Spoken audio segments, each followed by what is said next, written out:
Hello, today is April the 17th, 2026, and I'm going to be reading Joshua chapter 22nd, and this is titled Eastern Tribes Return Home. And it reads, Then Joshua summoned the Reubenites, the Gadites, and the half tribe of Manasseh, and said to them, You have done all that Moses, the servant of the Lord, commanded, and you have obeyed me in everything I commanded.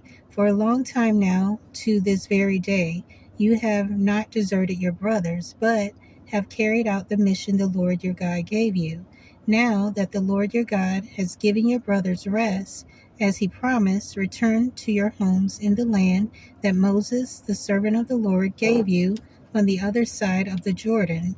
But be very careful to keep the commandment and the law that Moses, the servant of the Lord, gave you, to love the Lord your God, to walk in all his ways, to obey his commands, to hold fast to him, and to serve him with all of your heart and with all of your soul.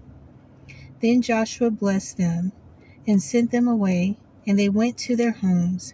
To the half tribe of Manasseh, Moses had given land in Bashan, and to the other half of the tribe, Joshua gave land on the west side of the Jordan with their brothers. When Joshua sent them home, he blessed them, saying, Return to your homes with your great wealth, with large herds of livestock, and silver, gold, bronze, and iron, and a great quantity of clothing, and divide with your brothers the plunder from your enemies. So the Reubenites, the Gadites, and the half tribe of Manasseh left the Israelites at Shiloh in Canaan to return to Gilead, their own land, which they had acquired in accordance with the command of the Lord through Moses.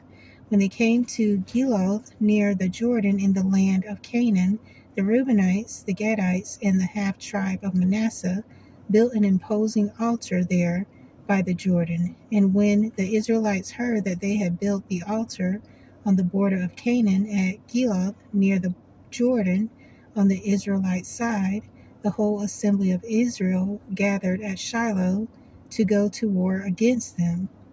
So the Israelites sent Phinehas, son of Eleazar the priest, to the land of Gilead, to Reuben, Gad, and the half tribe of Manasseh. With him they sent 10 of the chief men, one for each of the tribes of Israel, each the head of a family division among the Israelite clans. When they went to Gilead to Reuben, Gad, and the half tribe of Manasseh, they said to him, The whole assembly of the Lord says, How could you break faith with the God of Israel like this? How could you turn away from the Lord and build yourselves an altar in rebellion against him now? Was not the sin pure enough for us? Up to this very day, we have not cleansed ourselves from the sin, even though the plague fell on the community of the Lord. And are you now turning away from the Lord?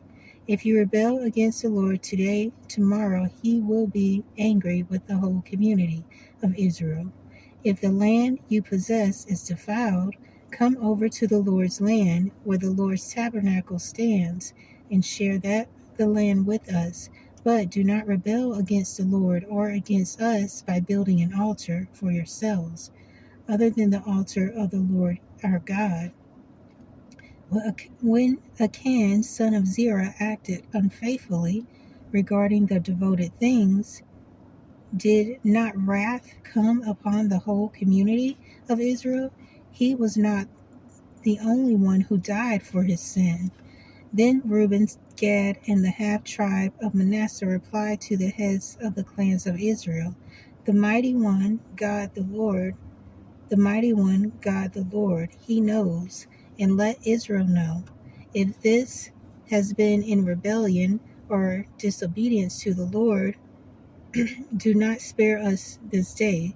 If we have built our own altar to turn away from the Lord, and to offer burnt offerings and grain offerings, or to sacrifice fellowship offerings on it, may the Lord himself call us to account.